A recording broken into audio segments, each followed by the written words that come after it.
చిన్న పత్రిక మొదటి అధ్యాయము 3వ వచనాన్ని కొంచెం మనం చదువుదాం.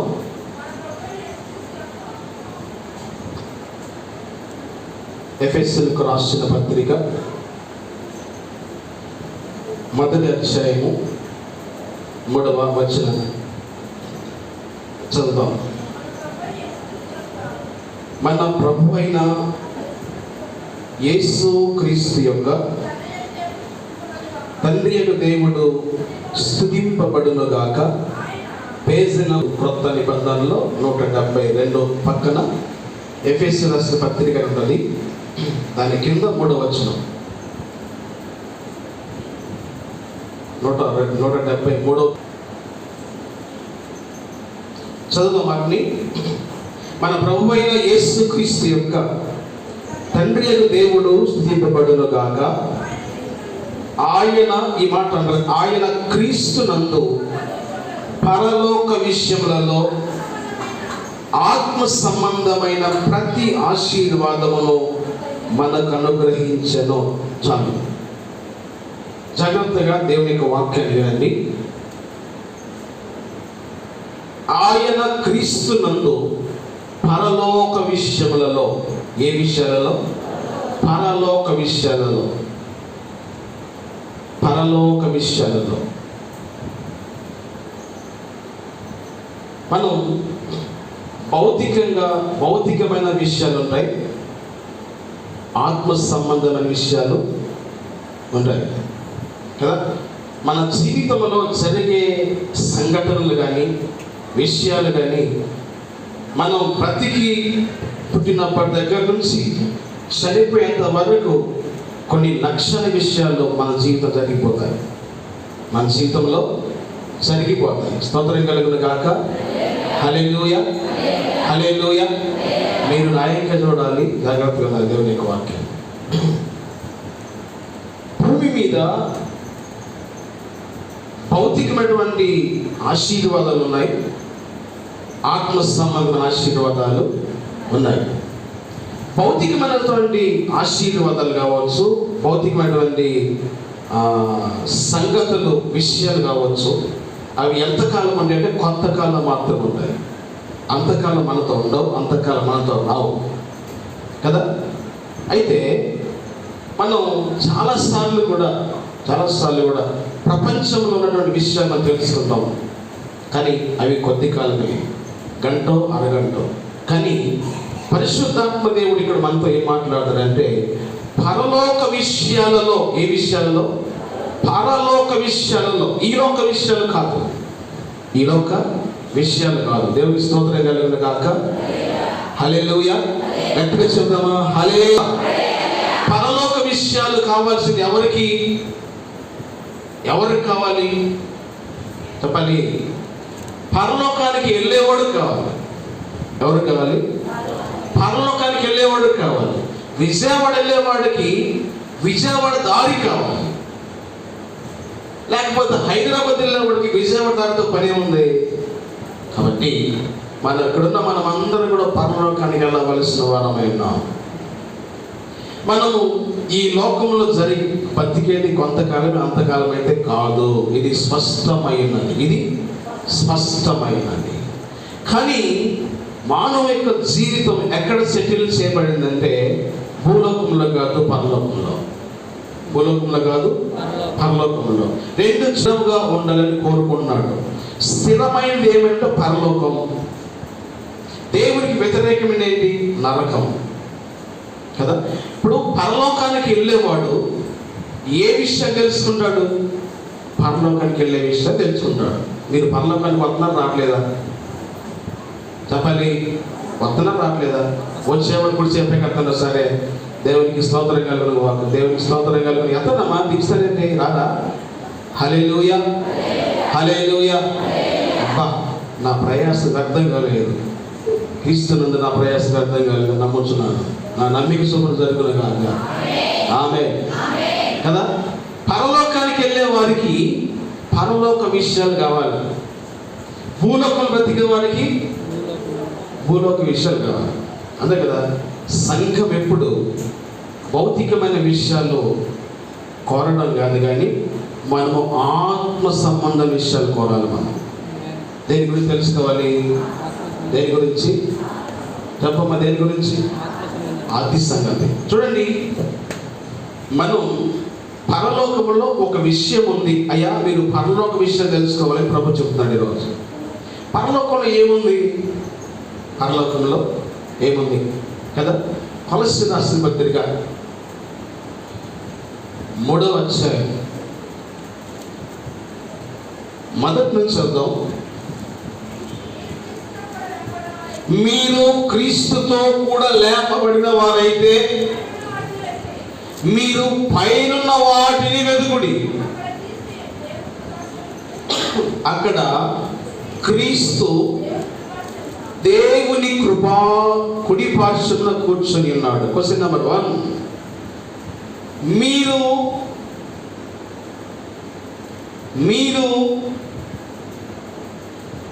క్రీస్తుతో కూడా లేపబడిన వారైతే, అనగా రక్షింపబడి మృతుల పునరుత్థానములో పాల్గొన్న వారైతే ఏ వెతకాలి? మనం పైనున్న వాటిని వెతకాలి. ఎక్కడున్న వాటిని? పైనున్న వాటిని వెతకాలి. పైనున్న వాటిని ఎందుకు వెతకాలి? అక్కడ పరలోకములో క్రీస్తు తండ్రి కుడి పార్శ్వమున కూర్చున్నాడు. గట్టిగా చెప్పండి కొడదాం. దేవునికి స్తోత్రం కలుగును గాక. హల్లెలూయా, హల్లెలూయా, హల్లెలూయా కదా. మృతిని గెలిచిన దేవుడు, మృతిని గెలిచి తండ్రి కుడి పార్శ్వమున కూర్చున్నటువంటి దేవుడు, సర్వకృపానిధి, సంపద ఆ కృపానిధి చనిపోయి మృతిని గెలిచి తండ్రి కుడి పార్శ్వమున కూర్చున్నాడు. ఇప్పుడు మనం అందరం కూడా అక్కడికి వెళ్ళాలి. ఎక్కడికి వెళ్ళాలి? ఎక్కడ కూర్చున్నాడు ఆయన? తండ్రి కుడి పార్శ్వమున యేసుక్రీస్తు ప్రభు కూర్చుని ఉన్నాడు. ఆమేన్, ఆమేన్, హల్లెలూయా. అంతేకాదు మన జీవము కూడా అక్కడే ఉంటాడు. చదవండి ఆ మాట ఒకసారి. పైనున్న వాటి మీదనే గాని భూ సంబంధమైన వాటి మీద మనసు పెట్టకుడి. ఎలయనగా మీరు పాపము చేతిలో చనిపోతుంది, మీకు జీవముంది, మీరు మరణము నుండి బయటకు వచ్చిన వారు. ఆమేన్. ఎక్కడ నుంచి వచ్చారు? ఒక వ్యక్తి రక్షింపబడిన తర్వాత మరణము నుండి, అగ్నిగుండము నుండి, మరణము నుండి, అగ్నిగుండము నుండి మనం బయటకు వచ్చిన వారు. మనం ఎక్కడికి వచ్చాం? మనం పక్కన పైకెళ్తాను. ఎక్కడికి వచ్చాం? మనం మరణము నుండి తప్పించబడిన వారు మనం. ఆమేన్, ఆమేన్, హల్లెలూయా. ఒక విషయం చెప్పనా నీకు? విషయం చెప్పనా? క్రైస్తవుడికి మరణం లేదు. ఏం లేదు? యేసయ్య నమ్మిన వాళ్ళకి మరణం లేదు. అంటే ఈ లోకానుసారం చనిపోతాం, కానీ నిత్యము యేసయ్యతో బ్రతికుంటాం. నిత్యము యేసయ్యతో బ్రతికుంటాం మనం. స్తోత్రం కలుగును గాక కదా. మీరు మృతి పొందితిరి, మీ జీవము మీతో కూడా లేదు. ఎవరితో కూడా ఉంది? అక్కడ. మన జీవం ఎక్కడ ఉంది? ఎక్కడ చెప్పాలి? మన జీవం ఎక్కడుంది? మన జీవం ఎక్కడుంది? మీ జీవము క్రీస్తుతో కూడా పరలోకములో ఉన్నది. ఆమేన్, హల్లెలూయా, హల్లెలూయా, హల్లెలూయా. అప్పుడప్పుడు మనవాడు అంటారు కదా, జీవం పోయిందండి. ఏమంటారు? జీవం పోయిందండి అంటే చనిపోయాడు అంటారు. చనిపోయాడు అంటే యేసయ్య నమ్మిన ప్రతి జీవం, ప్రతి వాని జీవము ఎవరితో ఉందట? ఆయనే జీవాధిపతి. ఆమేన్, హల్లెలూయా. క్రీస్తులో ఏకమైనటువంటి మనం, క్రీస్తులో ఏకమైపోయి మృతుల పునరుత్థానములో మనం పాల్గొనేటువంటి మనం, మన జీవం ఎవరితో దాచిపెట్టి ఉంది? ఎవరితో దాచిపెట్టి ఉంది? గట్టి చెప్పరే? యేసయ్యతో కూడా దాచిపెట్టి ఉంది. స్తోత్రం కలుగును గాక. హల్లెలూయా, హల్లెలూయా, హల్లెలూయా. కాబట్టి సర్వశక్తిగా దేవుడు అంటున్నాడు కదా, అయ్యా మీరు తెలుసుకోవాల్సింది కూడా ఉంది. ఏంటయ్యా అంటే, దేవుడు పరలోకములో ఉన్నాడు, తండ్రి కుడి పార్శ్వమున కూర్చున్నాడు. ఒకడు గుర్తుపెట్టుకో, నీ జీవము ఆయనతో కూడా ఉంది. నీ జీవము ఆయనతో కూడా ఉంది. హల్లెలూయా, హల్లెలూయా, హల్లెలూయా. కాబట్టి మీరు పైనున్న వాటి మీద మనసు పెట్టండి, కానీ భూ సంబంధమైన వాటి మీద మనస్సు పెట్టకొడి. స్తోత్రం కలుగును గాక. ఒక ఆయన తండ్రి ఒక కొడుకుని చాలా దూరంగా చదివిస్తూ ఉన్నాడు. చాలా దూరంగా చదివిస్తూ ఉంటే ఆ దేశానికి ఒకే ఒక విమానం ఉంది. అది ఎప్పుడు వచ్చింది ఎవరికి తెలియదు. నన్ను అడగొద్దు ఎప్పుడు వచ్చింది, అది నాకు కూడా తెలియదు. అయితే కుమారుడు తండ్రి కుమారుడికి ఒక మెసేజ్ పెట్టాడు. ఏమనంటే, నా కుమారుడా, నువ్వు తిరిగి వచ్చాయి అని. కొడుకు వెళ్ళడానికి సిద్ధపడుతూ ఉన్నాడు. ఇప్పుడు ఆయన వెళ్ళాలంటే ఆడికి వెళ్ళాలి, తండ్రి దగ్గరికి వెళ్ళాలి అన కదా. ఆస్తిపాస్తులని తండ్రి దగ్గర ఉన్నాయి, తండ్రి దగ్గరికి వెళ్ళాల్సిన సమయం వచ్చింది. ఆయన త్వరపడి లేచి ఆయన వెళ్ళాలంటే ఆయనకి ఏం కావాలి? విమానానికి టికెట్ కావాలి. ఏం కావాలి? ఆడికి వెళ్ళాలంటే నడుచుకుంటూ వెళ్తాడా?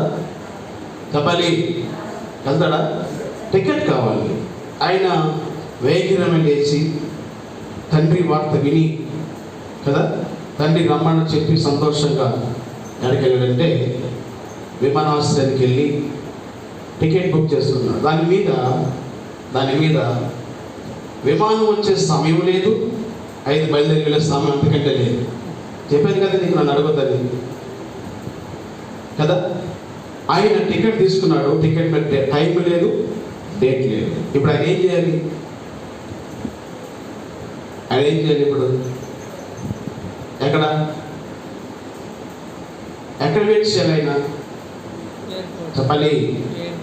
ఆయన వచ్చి తన లగేజ్ తీసుకొని కదా, అది ఎప్పుడు వస్తుందో తెలియదు, ఎప్పుడు వెళ్తుందో తెలియదు.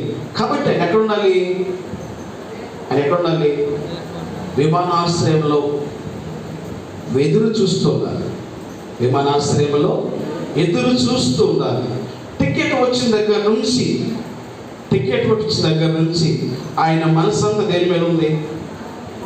డేట్ లేదు, దానికి ఏ సమయం వచ్చిందో తెలియదు, ఏ సమయం లేదో తెలియదు. అవునా కదా? మీకు ఎవరికైనా సరే బస్ టికెట్ ఇచ్చి, అవునా, రిజర్వేషన్ చేసి బస్ టికెట్ ఇచ్చి దాని మీద ఏ టైంకి వచ్చిందో బస్ నెంబర్ లేకపోతే మీరు ఏమనుకుంటారు? చెప్పాలి. లేదా బస్సు నెంబర్ ఉండి ఏ టైంకి వస్తే చెప్పకపోతే మీరు ఏమనుకుంటారు? చెప్పాలి. బస్సు నెంబర్ ఉంది కదా, ఏ టైంకి వచ్చి తెలియదు, ఏమనుకుంటారు? ఒక అడుగు ముందే కూర్చుంటారు. టికెట్ తీసుకున్న కానీ మనకి ఏమనిపిస్తుంది? దీని మీద టైం లేదు, పాడు లేదు, కాబట్టి త్వరగా బయలుదేరాలి. టికెట్ తీసుకున్న దగ్గర నుంచి ఏ వ్యక్తి అయితే టికెట్ తీసుకుంటాడో ఆ వ్యక్తి టికెట్ తీసుకున్న దగ్గర నుంచి కూడా మనసు అంతా ఎక్కడ ఉంటుంది? చెప్పాలి. ఎక్కడ ఉంటుంది? ఎక్కడుంటుంది కదా? బస్సు ఎప్పుడు వస్తుంది? ఆలోచన ఎక్కడ ఉంటుంది? తలంపంత ఎక్కడ ఉంటుంది? ఊహంత ఎక్కడ ఉంటుంది కదా? ఆయన వేసే ప్రతి అడుగు ఎటువైపు వేస్తాడు? విమానం వచ్చే దగ్గరికి అడుగులేస్తాడు. త్వరపడి వేగరమే అడుగులేస్తాడు. ఒక వ్యక్తి రక్షింపడిన తర్వాత నీ అడుగులు పరలోకం వైపు మాత్రమే ఉండాలి, కానీ భౌతికమైన వాటి మీద కాదు. స్తోత్రం కలుగును గాక. నీకు అసలు టికెట్ ఉందా? నీ దగ్గర ఉందా లేదా? చెప్పలేమండి. టికెట్ ఉందా? ఉండే కూడా చెప్పగలుగుతారు. సార్ దేవునికి స్తోత్రం కలుగును గాక. మీ టికెట్ నాకు చూపించు. ఎంత నా పైకి సిగ్గుపడతారండి. దేవునికి స్తోత్రం కలుగును గాక. హల్లెలూయా. ఈరోజు వాక్యం టికెట్లు ఉన్న వాళ్ళకే, ఎవరికి టికెట్ ఉన్నవాడికి. హల్లెలూయా. కాబట్టి ఎప్పుడైతే మనం రక్షింపబడతామో, ఎప్పుడైతే మన జీవమును దేవుడి చేత అప్పగిస్తామో, ఆయన పరలోకంలో ఉన్నాడు తండ్రి కుడి పార్శ్వమున. మన జీవం ఆయనతో ఉంది, మన జీవము ఆయనతో ఉంది, ఆయనతో కూడా దాచిపెట్టబడింది. ఆమేన్, హల్లెలూయా, హల్లెలూయా. గుర్తుపెట్టుకో, భౌతికమైనటువంటి విషయాల మీద చాలా దిగజారిపోతున్నారు అనేక మంది, చాలా దిగజారిపోతున్నాడు.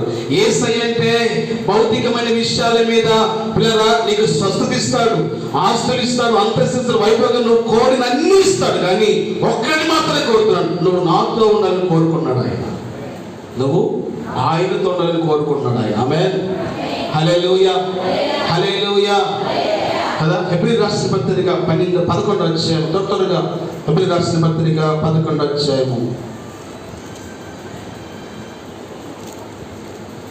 15-16 అవుతుంది కదా. మొదలు తీసుకో, 15-16, 11వ అధ్యాయం 15-16. వారు ఏ దేశం నుండి వచ్చినో ఆ దేశమును జ్ఞాపకము ఉంచుకొని మరలా వెళ్ళుటకు వారికి వీలు కలిగి ఉండును. అయితే వారు మరీ శ్రేష్టమైన దేశమునకు అనగా పరలోక సంబంధమైన దేశమును కోరుచున్నారు. అందుచేత తాను వారు దేవుడినని అనిపించుకుంటకు దేవుడు హల్లెలూయా. చూడండి, దేవునికి వాక్యం ఏమని సెలవిస్తుందంటే, ఏ దేశము నుండి వచ్చినో, అర్థమైందా? వారు ఏ దేశం నుండి వచ్చినో అది జ్ఞాపకం ఉంటే వెళ్ళడానికి అవకాశం ఉంటుంది, వెళ్ళడానికి అవకాశం ఉంటుంది. ఒక వ్యక్తిని దేవుడు పిలిచిన తర్వాత మరలా తిరిగి ఆ దేశం మీద వారికి గుర్తులేదంట. ఆ దేశం మీద వారికి చెప్పండి, గుర్తుందా? చెప్పాలి, చెప్పలేమా? ఏం మాట్లాడలే? గుర్తుందా? ఒక వ్యక్తి దేవుడు పిలిచినప్పుడు వచ్చాడు, దేవుడు పిలిచినప్పుడు వచ్చాడు. వచ్చిన తర్వాత తిరిగి ఆ దేశము వారికి మరలా గుర్తు లేదంట. గుర్తుంటే వెళ్ళడానికి వీలుంటుంది, గుర్తుంటే వెళ్ళడానికి వీలుంటుంది. మరి ఏం గుర్తుంది వాళ్ళకి? ఏం గుర్తుంది వాళ్ళకి? వారు దేని మీద దృష్టి పెట్టి ఉంచారో, దేని మీద దృష్టి కలిగి ఉన్నారో, దేనిని అవలంబిస్తున్నారో వారి యాత్ర మొత్తం, చూపు తలంపు మొత్తం దాని మీద ఉంది. దేని మీద తెలుసా? దేని మీద చెప్పండి, దేని మీద? పునాదులు కలిగిన పట్టణం మీద ఉంది. గట్టిగా చెప్పండి, కొట్టాలి సార్. దేవుని మీద హల్లెలూయా, హల్లెలూయా, హల్లెలూయా కదా. ఒకసారి దేవుడు అబ్రహాముని పిలిచాడు. పిలిచినోడు ఏమయ్యా, ఆస్తులు సంపదలు అన్ని విడిచిపెట్టి వచ్చేసాడు కదా. ఏమి నమ్మొచ్చాడండి ఆయన బయటికి? ఏమి నమ్మొచ్చాడు ఆయన? చెప్పాలి, ఏమి నమ్మొచ్చాడు ఆయన? చెప్పాలి, ఏమి నమ్మొచ్చాడు ఆయన?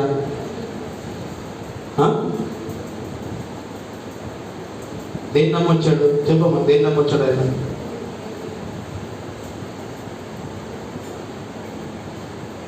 కదా, చదవండి. 11వ అధ్యాయం హెబ్రీయులకు 11:8-10 వచ్చిన త్వరగా. అబ్రహాము పిలువబడినప్పుడు విశ్వాసమును బట్టి ఆ పిలుపునకు లోబడి తాను స్వాస్థ్యముగా పొందనయ్యున్న ఆ దేశమును బయలు వెళ్ళాను.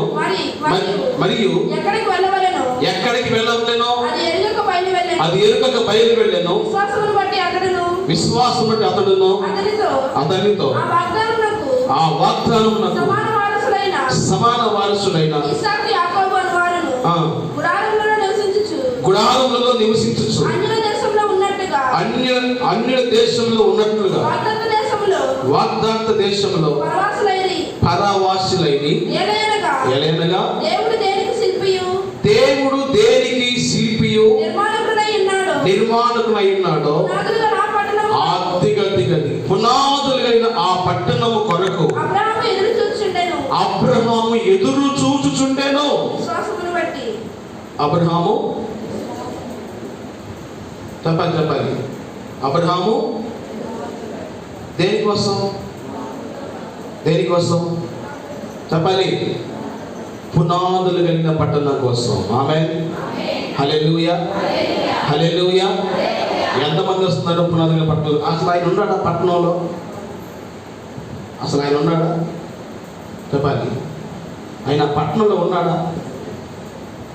అబ్రహాము కన్నులు దేనిగా చూస్తున్నాయి? చెప్పాలి దేనిగా చూస్తున్నాయి? పునాదులు కలిగిన పట్టణం కోసం చూస్తూ ఉన్నాయి. ఆమేన్. మీ కన్నులు అలా చూడాలి, మీ కన్నులు అలాగ చూడాలి. సిద్ధపడండి, ప్రభు రాకడం చాలా దగ్గరగా ఉంది. వాళ్ళు వాగ్దాత దేశములో పరవాసులై, అంటే నేను ఈ లోకవాసిని కాదు, నాది స్వాస్థ్యము కాదు. ఎలా అన్నట? పరవాసులై, పరదేశులను.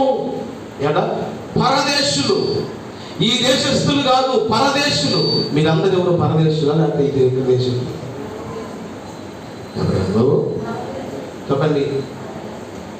పారాలోకములో ఉండవలసిన వారు మనం పరదేశులం. స్తోత్రం కలుగును గాక. హల్లెలూయా, హల్లెలూయా. పొద్దున్నే మొహం కడుపున అప్పగించినట్టున్నారు, కాస్త మాట్లాడండి. హల్లెలూయా స్తోత్రం చెబుతావు అంటే మన దగ్గర ఉన్నట్టు దుర్వాసన బయటికి వెళ్ళిపోతుంది. స్తోత్రం కలుగును గాక. మీరేం మాట్లాడినట్టే అనుకోండి, పళ్ళకి మళ్ళా పాసి పట్టుకుంటుంది. ఇప్పుడు పులిహోర పెడతారు కదా, కలిపి ఎంతో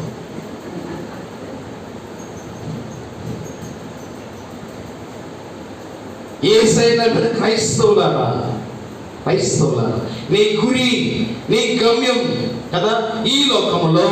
నువ్వు ఎలా ఉన్నది తెలుసా? నీ చూపు భౌతికమైన వాటి మీద కాదు, పర సంబంధమైన వాటి మీద. వాటిని వెతకాలంటే పైన మనము నమ్మిన దేవుడు పరలోకంలో ఉన్నాడు కాబట్టి, ఆయనతో పాటు మన జీవం దాచిపెట్టబడింది కాబట్టి. స్తోత్రం కలుగును గాక. మీరు మీ నాన్నింటి కాడ చాలా డబ్బులు ఉన్నాయి, పెళ్లి చేసుకుని వచ్చారు రాలేదా? చెప్పరేమండి, వచ్చారు రాలేదా? మీ నాన్నకి చాలా డబ్బులు ఉన్నాయి, నాన్న పిలిచాడు, డబ్బులు తీసుకెళ్ళు అన్నాడు. ఎంత లేదా? అస్సలు మామూలు ఒక్క అడుగులో కాదు, క్షణంలో వెళ్తారు. ఏమంటారు? క్షణం కదా. ఏ శక్తితో మనకు అర్థం కాదు. సడన్గా పోయిన నీకోసం డబ్బులు దాచిపెట్టి నేను రేపు నోట్లో వెళ్ళిపోతా, అర్జెంట్గా రా అంటే, తెల్లపాటికి రా అంటే తెల్లార ముందు అక్కడ కూర్చుంటాం పోయి, నా డబ్బులే రాత్రి ఫోన్ చేశారు, డబ్బులే అనుకుంటాం కదా. ఎందుకు వెళ్ళామ్మా? మా నాన్న నా కోసం డబ్బులు దాచిపెట్టాడు, అందుకు వెళ్ళా. ఎందుకు వెళ్ళారు? నాకు ప్రేమతోనా? మరి చెప్పండి, మరి డబ్బుల మీద ప్రేమతో, దేని మీద ప్రేమతో? డబ్బుల మీద ప్రేమతో. అసలు ఆటో అయ్యా ఆగు ఒక నిమిషం ఆగు అయ్యా, అమ్మ నేను అర్జెంట్గా లేదా బాబు ఇప్పుడు మా నాన్న కట్టించయ్యా. ఆటో వాడు కాళ్ళు కొట్టేనే పోతున్నాం కదా. చెప్పండి కాదా? అవునా కదా? మీరందరూ ఇంటి ఉంటున్నారు, కానీ అది మాత్రం ఖచ్చితంగా జరుగుతుంది కదా. మరి డబ్బు కోసమే అంత వేగిన పరిగెత్తే మన జీవం దేవునితో కూడా ఉంది, మన జీవం దేవునితో కూడా ఉంది. స్తోత్రం కలుగును గాక. హల్లెలూయా. కాబట్టి దేవుని యొక్క వాక్యము ఏమని సెలవిస్తుందంటే, అయ్యా రక్షణ పొందిన వాళ్ళరా, నువ్వు మర్చిపోతున్నావు. అబ్బో ఇదే బతుకు కావాలా, ఇదే బతుకు బ్రతుకు ఇది కాదు. నువ్వు బ్రతుకుతున్నావు, చెట్టు కింద బతుకుతున్నాడు. అర్థం నిలమాక బ్రేక్ కదా. బ్రతకడం విశేషం కాదు, నిత్యం రాజ్యంలో ఉండటమే గొప్ప విశేషం. ఆమేన్. హల్లెలూయా, హల్లెలూయా. కాబట్టి మనం విషయం తెలుస్తుంది. అయ్యా నీ జీవం పరలోకంలో ఉంది. ఎక్కడ ఉంది? ఎక్కడ ఉంది? మీ నాటికి వెళ్ళిన డబ్బులు ఎక్కడ లేదా? వెళ్ళారు లేదా? తేట డబ్బులు వెళ్ళారా? చెప్పలేదండి. వెళ్ళారు లేదా? ఎందుకు వెళ్ళాము? డబ్బుల కోసం వెళ్ళాం. మనం ఎందుకు వెళ్ళాలి పరలోకానికి? మన జీవం ఆయనతో కూడా ఉంది. మన జీవం ఆయనతో, ఆయనే జీవమైన దేవుడు. ఆయనే జీవమైన దేవుడు. అందుకు మనం పరలోకానికి వెళ్ళాలి. స్తోత్రం కలుగును గాక. రెండు, భూమి మీద రక్షింపబడినట్టు నువ్వు ఎలా ఉందో తెలుసా? పరదేశిగా ఉండాలి. ఎలా ఉండాలి? పరదేశిగా ఉండాలి. నేను అడుగుతాను, నువ్వు కూడా లోకానుసారంగా బతికితే లోకస్తులకి నీకు తేడా ఏంటి? కడగబడిన వస్తువుకి కడగబడిన వస్తువుకి తేడా లేదా? ఉందా లేదా? రాత్రి వండినటువంటి గిన్నెలో ఈ పూటలు అన్నం వండుతారా?